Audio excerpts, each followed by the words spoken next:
Ini untuk semua aspek. Saya berikan ijazah amalan dari guru-guru kami juga untuk semua aspek. Jadi kalau ilmu insya Allah meningkat lebih kuat, kalau bisnis, kalau bekerja itu lebih lancar dan dilindungi oleh Allah, ya berkah. Kalau di birokrasi, di kedudukan, di apapun, itu pun diangkat oleh Allah dengan cara yang baik dan terhormat, ya karirnya di semua aspek. Satu sholat amalannya. Nah, bukan yang biasa. Bukan yang biasa. Kalau bisa jaga yang 40 rakaat. Yang sering saya sampaikan. 17 rakaat sholat fardu. Sudah? 12 rakaat rawatib. 11 rakaat yang tahajud. Jumlahnya 40. Ya. 17 rakaat sholat fardu. Kalau ini wajib. Kalau wajib standar. Ya. Mau kaya, mau tidak, ya sholat 17 rakaat juga. Mau pintar, mau tidak, 17 rakaat juga. Jelas ya? Rumusnya 24 4 3 4. Ya, itu ya nomor aksesnya. 24 4 3 4. 2 subuh, 4 zuhur, 4 asar, 3 maghrib, 4 isya. Ya, jangan sampai miss call. Kalaupun miss call harus khairayyarah. Ya kan? Bukan syarrayyarah. Baik, pasti yang miss call muadzin, Allahu akbar, khairayyarah. Ya. Baru adzan belum qomat syarrayyarah. Pas ya? Oke. Teruskan, yang 12 itu hadisnya sahih. Perhatikan baik-baik. Man shalla isnatai asyrata rak'atan fi yaumin wa lailatin. Siapa yang menunaikan salat sunnah 12 rakaat yang mengiringi salat fardunya siang dan malam. Sudah, arba'an qabla dhuhri, 4 rakaat sebelum zuhur. 4 rakaat sebelum zuhur. Teknisnya bisa langsung 4 atau 2-2. 2 kemudian salam, 2 rakaat lagi salam. Jelas? Baik. Kemudian arba'an qabla dhuhri, rak'ataini ba'daha, 2 rakaat setelahnya. Setelah zuhur 2 rakaat. 4 tambah 2 berapa? 6. Rak'ataini ba'dal maghrib, 2 rakaat setelah maghrib. 6 tambah 2 8. Rak'ataini ba'dal isya, 2 rakaat setelah isya. 8 tambah 2 10. Rak'ataini qabla al-fajri, 2 rakaat sebelum subuh. 12 ya. Nah, jaga yang 12 ini. Jaga yang 12. Kalau sebelum zuhur tidak memungkinkan 4, misal sebelum zuhur, karena kasusnya bisa berbeda. Ada Ibnu Umar, Abdullah bin Umar radhiyallahu taala anhuma, menemukan kasus berbeda, seperti Anda di kantoran waktu singkat saat Ramadan, kan? Dapatnya cuma mungkin 2. Maka ada hadis dari Nabi sallallahu alaihi wasallam, riwayatnya Ibnu Umar. Qala au kama qala hafidtu an Rasulillah sallallahu alaihi wasallam 10 rakaat. Saya hafal dari Nabi 10 rakaat. Kalau tidak sempat sebelum zuhur 4, boleh 2. Nah, dari Ibnu Umar ini sebelum zuhurnya 2 rakaat. Sebelum zuhurnya berapa? 2 rakaat. Jadi kalau bisa 4, kalau tidak memungkinkan berapa? 2. Orang yang terbiasa 4, lalu karena kondisi tertentu dia mengerjakan 2, tetap dicatatkan oleh malaikat 4 jumlahnya. Dari mana dalilnya? Hadis. Idza maridal abdu aw safar kutiba lahu mithla ma kana alaihi muqiman sahiha. Kalau seseorang sakit atau bepergian jauh, atau dia sedang punya uzur syar'i seperti 2 hal tadi, dan tak mampu melakukan amalan rutinnya seperti biasa, maka tetap dituliskan pahalanya sempurna seperti rutin dan mukimnya.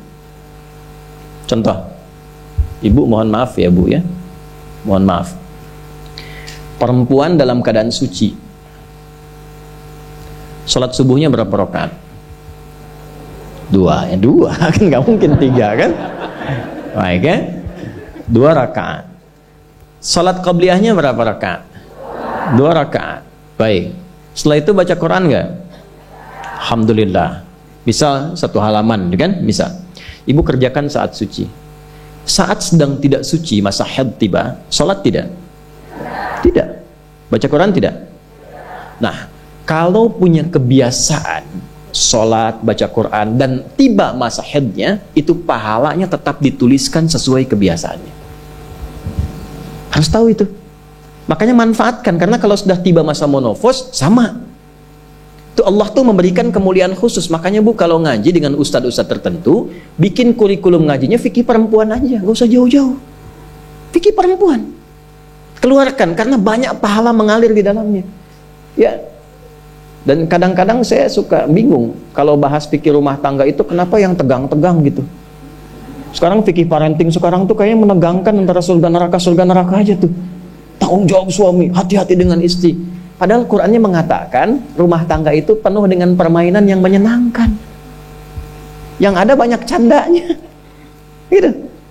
Coba keluarkan tuh hadis-hadis itu ya. Ibu tahu salah satu istri Nabi ada namanya Sayyidah Saudah binti Zam'ah. Itu sepuh, Bu. Usianya sekitar 70 tahunan ke atas. Dan beliau, Nabi SAW bangunkan rumahnya, itu kamarnya di samping Sayyidah Aisyah, dekat situ, dekat Raudhah. Sepuhnya luar biasa, hobinya bikin makanan, masak. Satu kali, ketika beliau sedang ngolah tepung, Nabi pulang, pas kemudian bagiannya Sayyidah Saudah binti Zam'ah datang sedang ngolah tepung, atau dalam riwayat atau kama hadas, itu dicolek tepungnya, bermain, bercanda, dicolekkan di keningnya, di kening istrinya. Itu sudah sepuh. Dicolekkan, masih bercanda, masih tertawa. Kalau bahasa kita masih panggil sayang gitu. Ini kapan kakek nenek masih bilang sayang dan canda.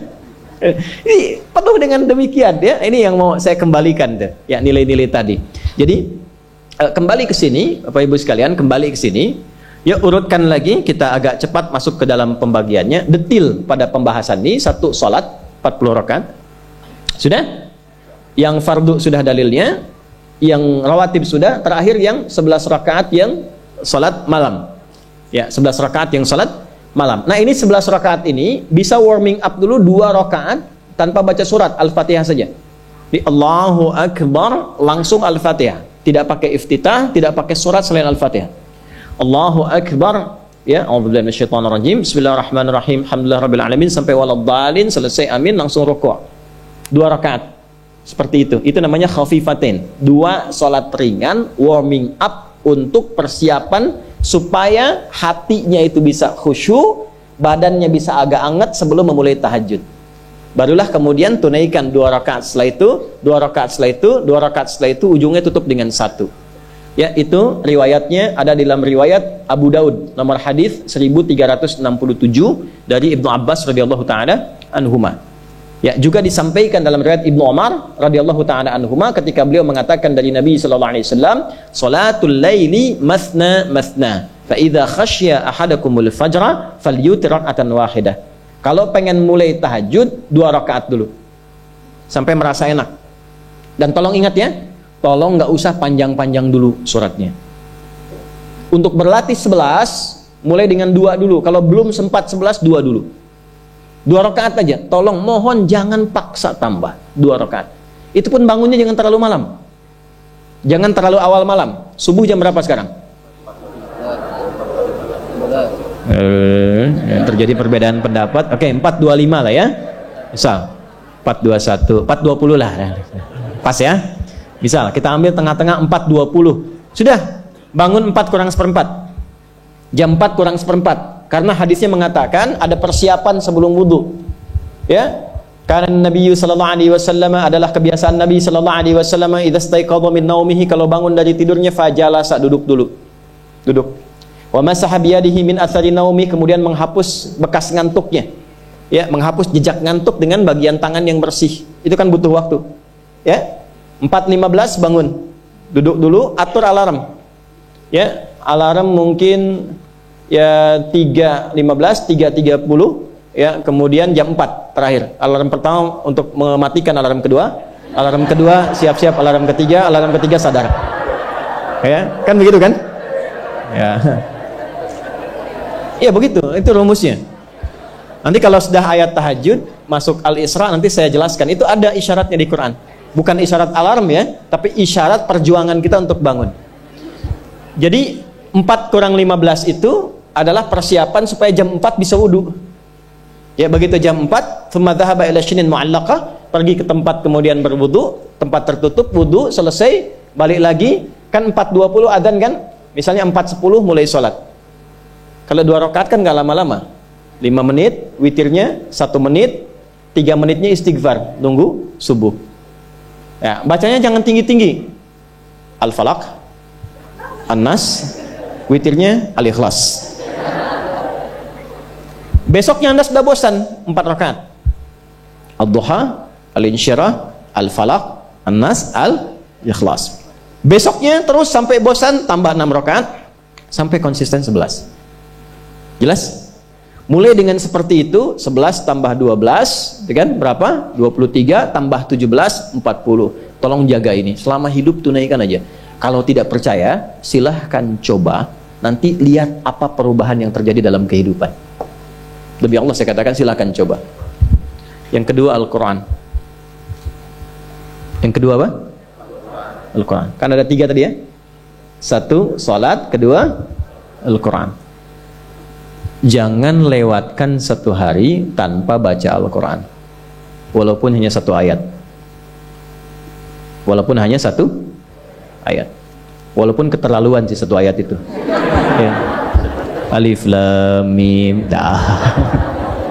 Pesan Ustaz kan 1 ayat, Nun dah. Okay. 1 halaman. Nah, biasanya begini, semakin banyak dibaca, semakin terjadi perubahan yang berbeda. Kalau ingin nguji begini, hari ini baca 1 halaman, besok baca 2 halaman. Nanti lihat perubahan yang terjadi antara hari ini dengan besok. Pasti ada pengaruh. Paling minimal, Allah akan jaga keadaan diri kita dari berbagai bentuk kegelisahan. Semua tenang aja. Ada masalah apapun, kasih ketenangan, kasih ketenangan. Dan ketenangan itu paling mudah melahirkan solusi. Jelas? Oke, 2 Al-Quran. 3 kira-kira apa?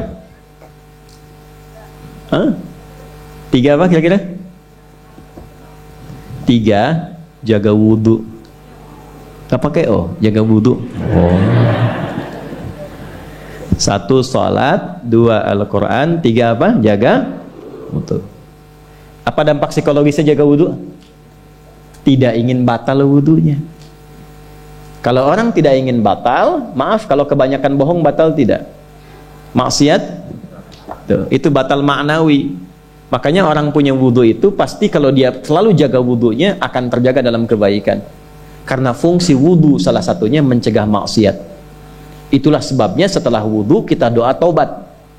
Coba selesai wudhu kok taubat. Asyhadu an la ilaha illallah wa asyhadu anna Muhammadan Rasulullah. Kemudian Allahumma ja'alni minat tawwabin. Ya Allah, jadikan aku orang yang selalu tobat, bebas dari maksiat. Itulah rahasia wudhu. Salah satunya menjaga seseorang dari perbuatan maksiat. Ya, tidak bermaksiat, jaga wudhu. Saya itu banyak bercanda dengan keluarga, termasuk anak-anak. Bercanda terus, tapi serius dalam 3 hal. Salat, Quran, dan jangan pernah bermaksiat. Itu kalau anak saya itu pegang, Bu, Pak, ini cerita aja ya, pegang mushaf nggak benar aja, itu bisa saya lempar dari jauh. Minimal saya teriaki. Pegang mushaf nggak benar, bukan nggak baca, pegang mushaf. Misal mushaf harusnya begini, misalnya dia pegang begini, atau taruh di atas paha, kaki, misalnya, itu bisa saya lempar dari jauh. Perbaiki. 3 itu serius.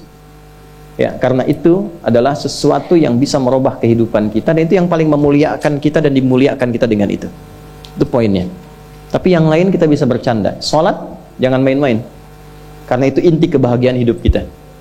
Dan maksiat itu yang paling fatal mengantarkan pada, maaf, kehidupan akhirat yang buruk. Neraka itu kan karena maksiat. Nah, 3 itu ya, tolong jaga, nanti lihat perbedaannya. Silahkan bedakan rasanya, rasakan bedanya, dan pasti akan terasa bedanya. Kalau lagi sakit gigi